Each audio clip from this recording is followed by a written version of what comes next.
kooxda kubadda cagta ee Real Madrid ayaa guuldaro xanuun badan waxa ay kala kulantay Atletico Madrid finaalaha tartanka UEFA Super Cup.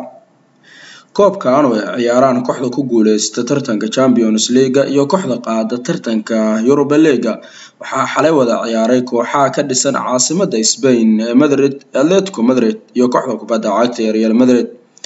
Madrid ayaa markii ugu horeysay gashay tijaabo adag tan markii ay ka tageen Cristiano Ronaldo iyo sidoo kale Zinedine Zidane. Haddaba guuldarada Real Madrid waxaa loo sababeynayaa 4 waxyaabood oo inta ciyaarta ay socotay uu sameeyay tababarahooda. Tan koowaad waxay tahay tacticada uu isticmaalay tababaraha kooxda kubadda cagta Real Madrid, Julian Lopetegui.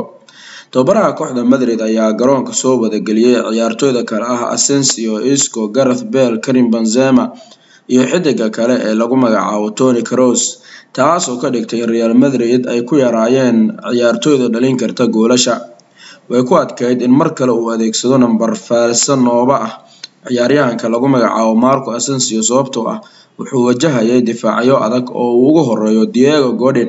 Sidaa darteed da'yarka Spain oo hadda soo hana qaadaya kubadda cagta ayaa ku guuldareystay inuu kasoo dhexdhalaalo difaacyada adag ee kooxda kubadda cagta Atletico Madrid ayaa si degdeg ah goolka u heshay waliba taas oo caawisay ciyaarta inay niyasi lahaadaan. 2 bedelada degdega uu sameeyay tababaraha kooxda Real Madrid, Julian Lopetegui.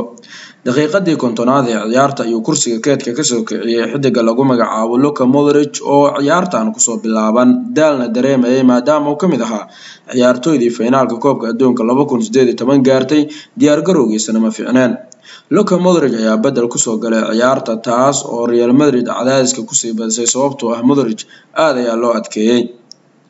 Gool dhaliye la'aan ayaa soo wajahday kooxda Madrid xaaladan oo kale marka ay gasho waxaa samata bixin jiray Cristiano Ronaldo oo shaqadiisa aan ahayn inuu gool dhaliyo mooyee. Ronaldo oo ku wanaagsan kubadaha madaxa iyo kuwa darbooyinka iyo rigoorooyinka iyo bulisyoonadaba ayaa xalay Madrid u baahnayd. Saadarteeda waxaa la waayay booskii Cristiano Ronaldo ee gool dhalinta.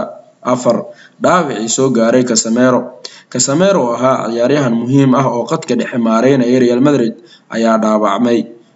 Sidaas darteeda tababaraha kooxda kubadda cagta ee Real Madrid dhabarjab xoogan ay ku noqotay dhaawac soo gaaray Casemiro. 4tan waxyaabood waxaa loo arkaa 4 waxyaabood oo Madrid u guuldareysatay xalay. Waad ku mahadsantahay daawashada muuqaalkan. Fadlan subscribe dheh channelkeena Qaraax Tube, like saar una share garay asxaabtaada mahadsanid.